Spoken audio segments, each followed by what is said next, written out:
College चौका वाराणसी की YouTube channel में आपका स्वागत है। आज मैं फिर लेकर आया हूँ कक्षा 6 के विज्ञान का क्लास पाठ इकाई दूसरा भाग 3।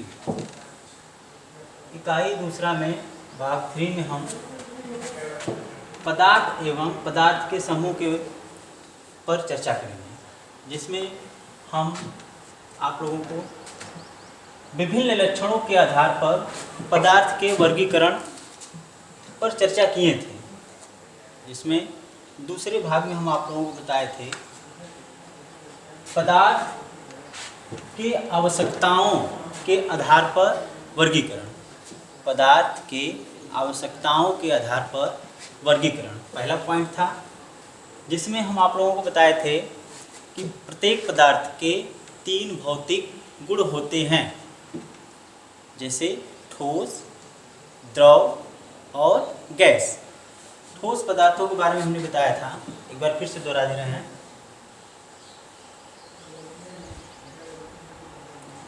ठोस, द्रव और गैस। ठोस पदार्थों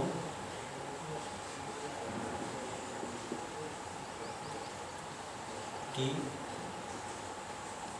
आकृति, ठोस पदार्थों की आयतन व आकार दोनों निश्चित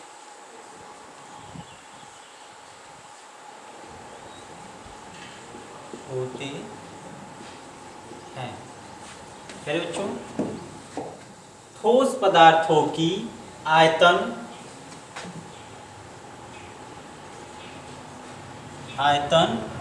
व आकार दोनों निश्चित होते हैं। आगे है द्रव पदार्थ।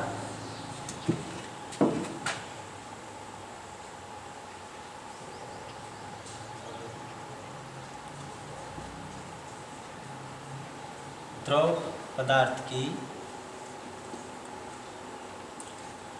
आयतन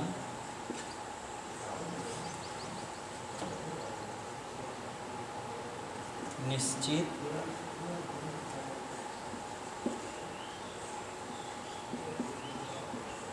होती है, लेकिन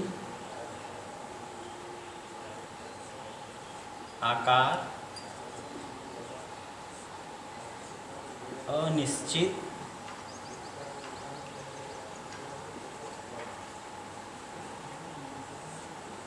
होती है।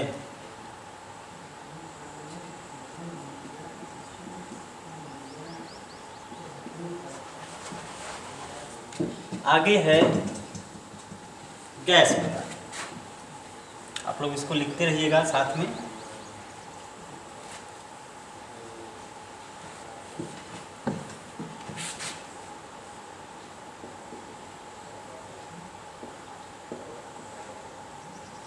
गैस पदार्थों की आयतन एवं आकार दोनों अनिश्चित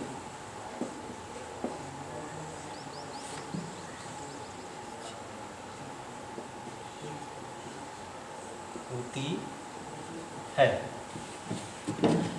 तो आप लोगों ने एक बार फिर से रिवाइज कर लिया कि प्रत्येक पदार्थों का 3 भौतिक गुण होता है, जैसे ठोस, द्रव, गैस।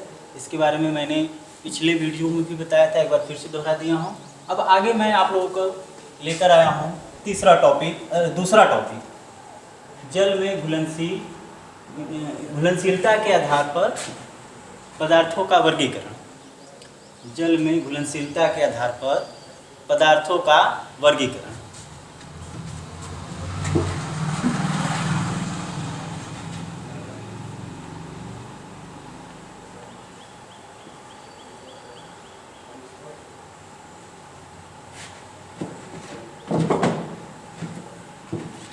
प्यारे बच्चों, जल में घुलनशीलता के आधार पे पदार्थों के वर्गीकरण को भी 2-3 चरण में बताया गया है। जैसे आप कोई कांच का गिलास ले लीजिए 3-4 ठो, और आप कुछ पदार्थों को ले लीजिए, जैसे हम यहाँ लिखते जा रहे हैं और आप लोग उसको लिखकर दोहराते रहिएगा।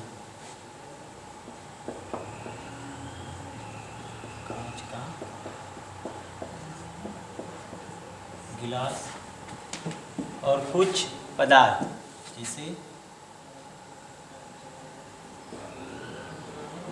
चीनी, नमक, रेत,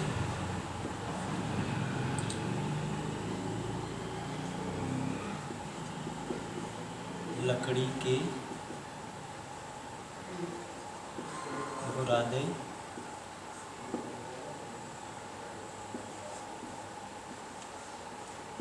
लोहे के टुकड़े। इन पदार्थों को लेने के बाद आप जो कांच का गिलास है उसमें आप सभी कांच के गिलासों में, जैसे 4-5 जो लिए हैं कांच के गिलास, उसमें आप आधा आधा जल को भर दें, पानी को भर दें। जैसे कांच हो गया, कांच का गिलास,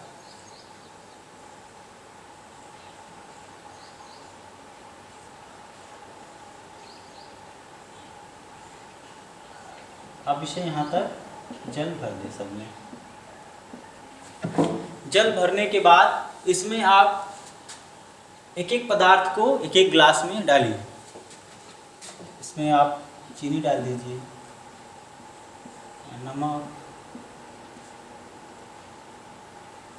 रेत, ऐसे करके सब में कुछ न कुछ भर दीजिए। कुछ समय बाद इनकी मात्रा थोड़ी होनी चाहिए, क्योंकि गिलास खाली हो हमें दिखाई दे साफ साफ। तो आप देखेंगे कुछ समय बाद, आप जब इसमें इसको डालेंगे, डालने के बाद कुछ समय बाद चीनी क्या होगा, जल में घुल जाएगा, नमक भी घुल जाएगा, रेत क्या होगा, यहाँ नीचे बैठ जाएगा, इसमें नहीं घुलेगा। और उसी प्रकार लोहे के कण भी ग्लास में नीचे पेंदी पर बैठ जाएंगे, जो जल में नहीं घुलते हैं।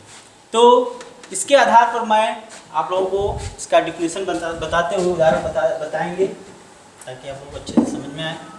मेरे साथ आप लोग लिखते रहिएगा।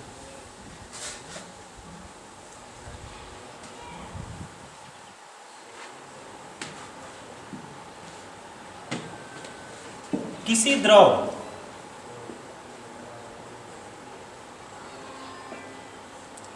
जैसे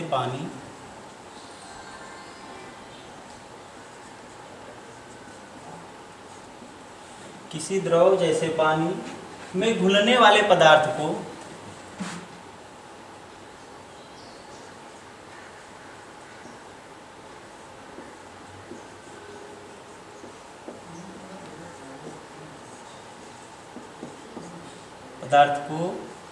घुलनशील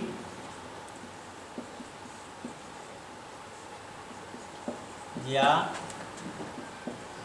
विलेय पदार्थ कहते हैं।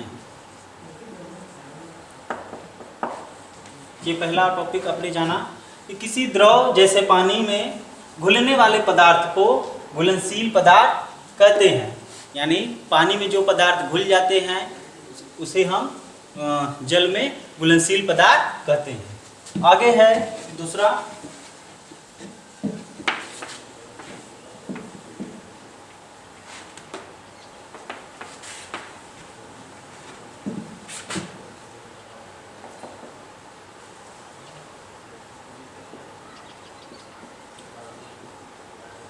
किसी पदार्थ जैसे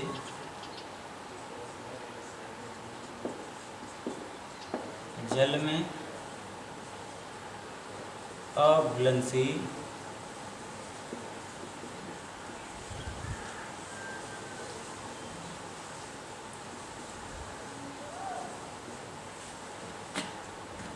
पदार्थ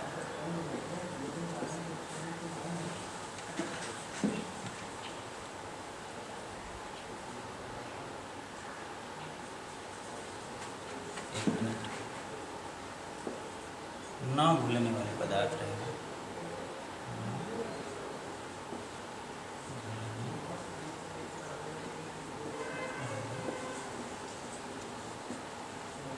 पदार्थ को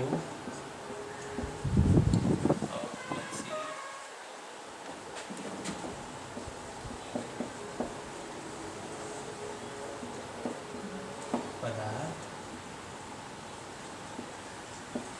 कहते,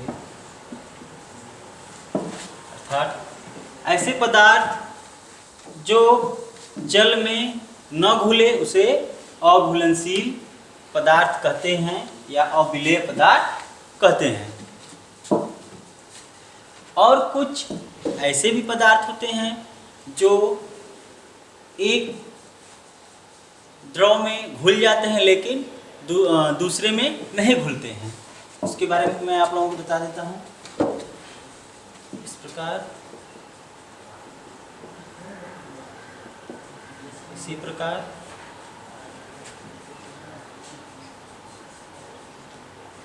कुछ पदार्थ ऐसे होते हैं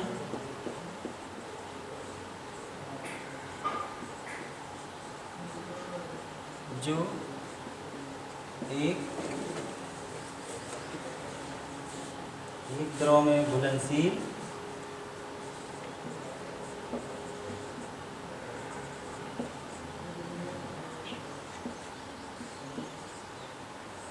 एक द्रव में घुलनशील, दूसरे में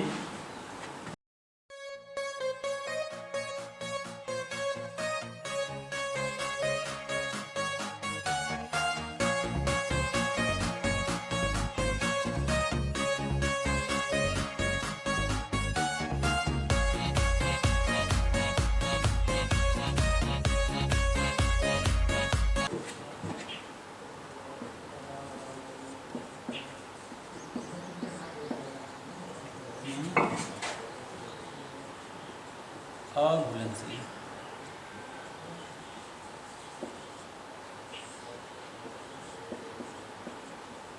अघुलनशील होते हैं। जैसे देखिए, कुछ पदार्थ ऐसे भी होते हैं जो एक पदार्थ में घुलनशील होते हैं और दूसरे में अघुलनशील होते हैं। जैसे नमक जल में घुलनशील होते हैं,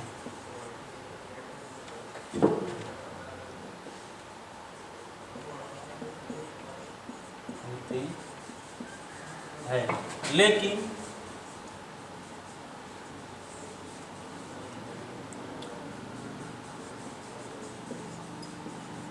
मिट्टी का तेल अघुलनशील।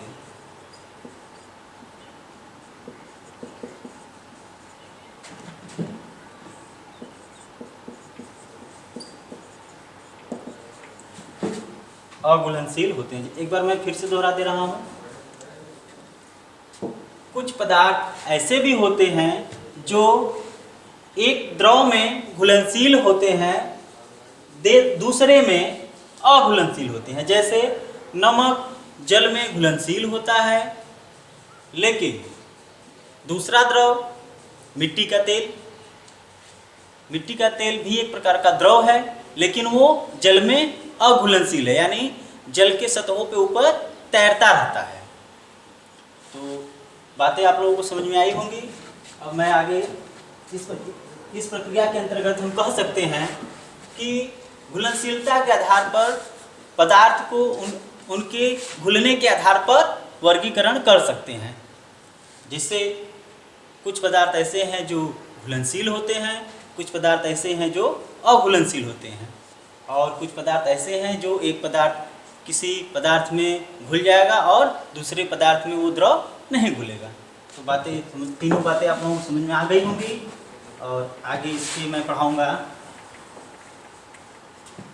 जल के सापेक्ष भार के आधार पर वर्गीकरण।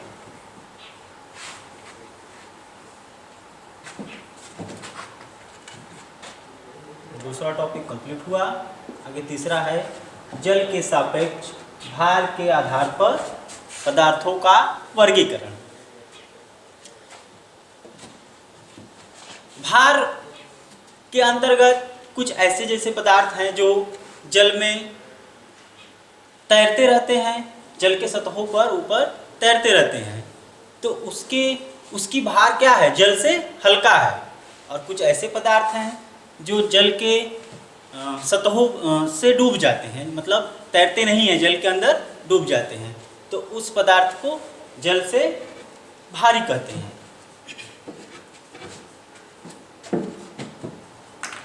मैं इसे एक कॉलम के थ्रू बता दे रहा हूं और आप लोग साथ में लिखते रहिए।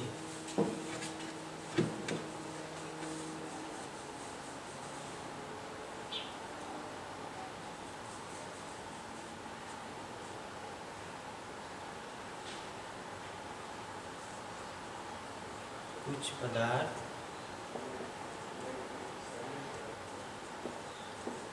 जल के सापेक्ष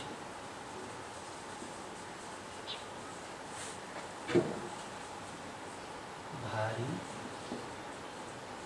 तथा कुछ पदार्थ जल के सापेक्ष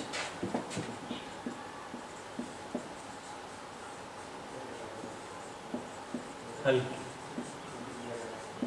होते हैं।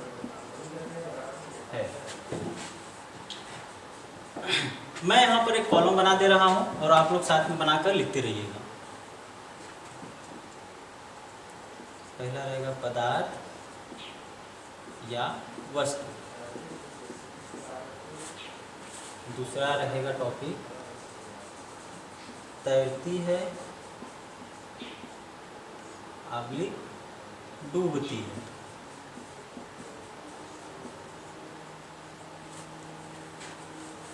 इसके बाद है जल से भारी आब्लिक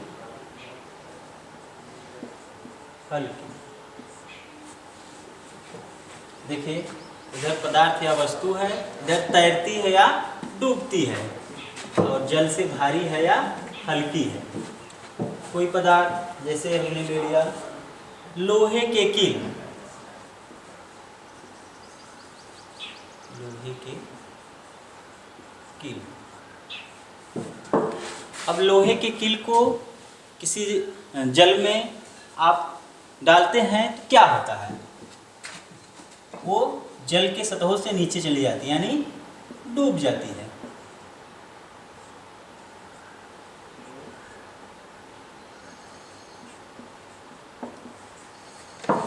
अब कारण क्या है कि वो जल से भारी है, यहाँ लिखेंगे जल से भारी। इस प्रकार हम दूसरा कोई वस्तु ले लेते हैं या पदार्थ ले लेते हैं, जैसे कांच की गोली।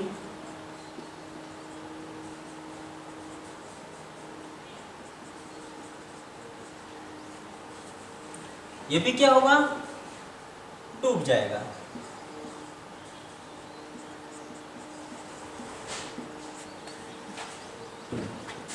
कारण क्या है, जल से भारी। आगे है लकड़ी का टुकड़ा।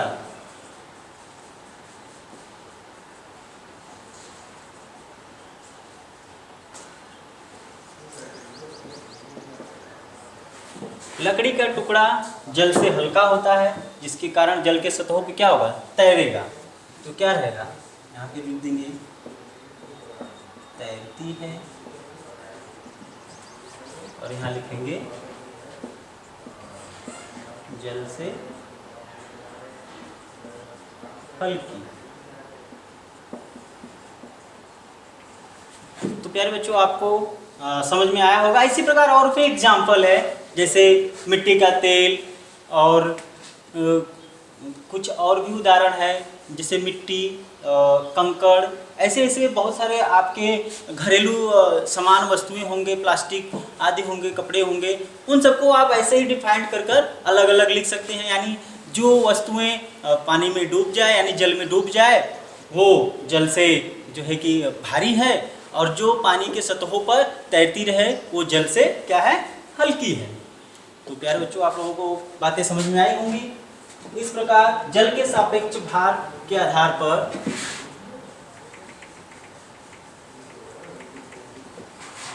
आप लोगों ने जाना कौन सी पदार्थ डूब जाती है और कौन सी पदार्थ तैरती है।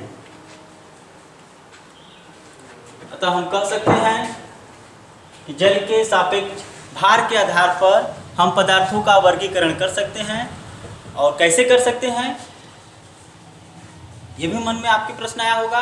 तो आप बता सकते हैं कि जो पदार्थ जल के सतहों पर तैरती है वो जल से हल्की है, और जो जल से भारी पदार्थ है वो जल में डूब जाती है। तो प्यारे बच्चों, आज का क्लास यहीं पे ओवर हो रहा है। आप लोगों को हम उम्मीद करेंगे कि समझ में आया होगा, और जो भी टॉपिक, जो भी बातें ना समझ में आई हो, आप कमेंट करके पूछ सकते हैं। आज के लिए धन्यवाद।